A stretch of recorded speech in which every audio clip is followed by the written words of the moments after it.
اسلامی معاشرے کے اندر نماز ہے، نظام زکوٰۃ ہے، یہ اسی نظام کی برکت تھی۔ کاش پاکستان میں زکوٰۃ کمیٹیاں تو بنائی گئیں، لیکن ان زکوٰۃ کمیٹیوں کے اندر اتنی کرپشن ہے کہ اپنے تعلق والوں رشتہ داروں کو زکوٰۃ ایسے بانٹی جا رہی جیسے ریوڑیاں بانٹی جاتی ہیں۔ لیکن جب صحیح اسلامی نظام آتا ہے، حضرت عمر بن عبدالعزیز، جاؤ تاریخ کی برگردانی کرو، تاریخ کی بھولا بھالی کرو، اللہ کی عزت کی قسم، یہ دین کی برکت، یہ نظام اسلام کی برکت کہ حضرت عمر بن عبدالعزیز کا دور خلافت آیا تو آپ نے عمال جو تھے، افسران زکوٰۃ کے محکمے، جاؤ زکوٰۃ تقسیم کرو، زکوٰۃ بانٹو۔ اللہ کی عزت کی قسم ہے، ملک شام کے شہر دمشق کے چوک میں عمال زکوٰۃ لے کے کھڑے تھے، اعلان کرتے تھے آؤ، ڈنڈورا پیٹا جا رہا تھا، زکوٰۃ بٹ رہی ہے، زکوٰۃ بٹ رہی ہے، زکوٰۃ لے لو، زکوٰۃ لے لو۔ تمام تاریخ کی کتابوں میں لکھا ہے کوئی زکوٰۃ لینے والا نہیں تھا۔ عمال شام کو زکوٰۃ لے کے واپس عمر عبدالعزیز سے کہتے ہیں کہ کوئی زکوٰۃ لینے والا ملے ہی نہیں۔ انہوں نے کہا کیا بات ہے؟ انہوں نے کہا جس آدمی کو کہتے ہیں کہ زکوٰۃ بٹ رہی، زکوٰۃ، وہ کہتے ہیں میں آپ زکوٰۃ دینا، میں کیوں لواں، میں تھے آپ زکوٰۃ دینا۔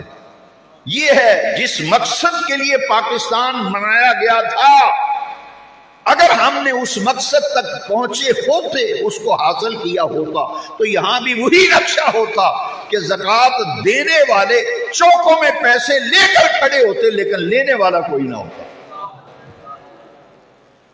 لہذا استحکام پاکستان کے لیے یہ ضروری ہے کہ قیام پاکستان کے مقاصد تک پہنچنے کے لیے محنت و کوشش کی جائے۔ خدا کرے ایسے حکمران آئیں، ایسا وقت آئے کہ یہاں تو یہ حال ہے کہ ابھی تک سود سے ہم نجات نہیں پا سکے، ہمارا نظام معیشت اکنامکلی ہم کبھی ٹھیک نہیں ہو سکتے۔ سب سے بڑا حرام شریعت کے اندر ہے وہ سود ہے، جسے ہم نے کالی اینک لگا کر تسلی کے لیے ہم کہتے ہیں جی یہ پرافٹ ہے۔ سود کو کیا کہتے ہیں؟ یہ تو پرافٹ ہے۔ سود کی تعریف کیا ہے؟ تو جو سب سے بڑا حرام کیا ہے شریعت میں، دین میں؟ کہہ دو، سب سے بڑا حرام کیا ہے؟ اور سب سے بڑا گناہ حقوق العباد میں سے ماں باپ کی نافرمانی ہے۔ سب سے بڑا گناہ حقوق العباد میں وہ ماں باپ کی توہین، ان کی بے ادبی ہے۔ سب سے بڑا حرام شریعت میں سود ہے۔ تو ہمارا نظام معیشت، ہماری اکنامکس کا سارا نظام وہ سود پہ مبنی ہے، سودی کاروبار عام ہے۔ تو سود جب ملک کے اندر ہو، گھر گھر سود ہو، معاشرے کے اندر سود رچ بس چک جائے تو پھر کہاں خیر کی توقع رکھی جائے؟ جو سب سے بڑا حرام ہے اس سے ہم ابھی تک جان نہیں چھڑا سکے، اور یہ اللہ رسول سے جنگ ہے۔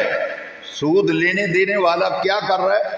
اللہ رسول سے جنگ کر رہا ہے، قرآن میں لکھا ہے۔ تو پھر یہاں ایم پی ایم این اے بنائیں گے تو اسلام نہیں آئے گا۔ کنویں کے اندر اگر کتا گر جائے، کنویں کے اندر کتا گر جائے، 100 ڈول بھی پانی کے نکالیں تو کنواں پاک ہوگا؟ نہیں پاک ہوگا۔ مفتی سے پوچھیں گے، وہ کہے گا اتنے کنویں ڈول پانی کے نکالو اور کتے کو بھی نکالو۔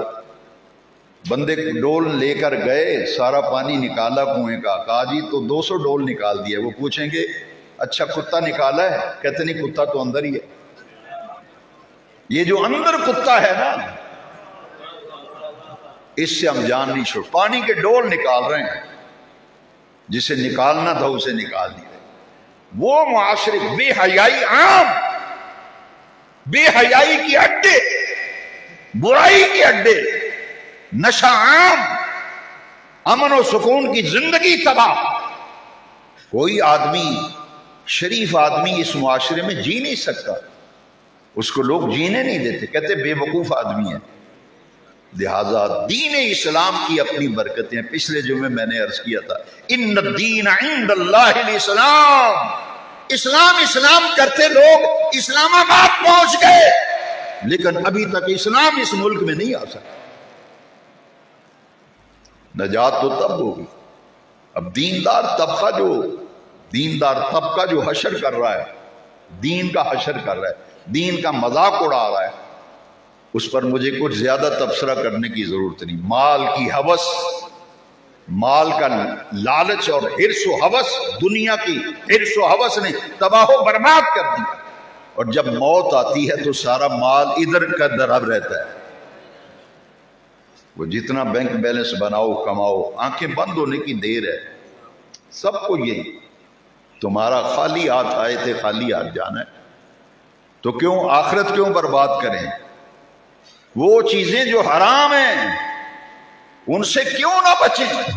ماں باپ کی بے ادبی اور نافرمانی گھر گھر میں عام ہے۔ اس انٹرنیٹ نے تباہ کر دیا، نہ باپ کی اہمیت نہ ماں کی اہمیت، بہن بھائی کا درد و دل ختم ہو گیا۔ اور جس انٹرنیٹ کے ذریعے بے حیائی پھیلائی جا رہی ہو، دیور اور بھابھی کے تعلقات کو سب سے زیادہ ویوز اس کے آپ کو نظر آئیں گے جو برائی کے چینل چل رہے ہیں، وہ برائی کے اڈے ہیں جو گھر گھر میں برائی آ رہی ہے۔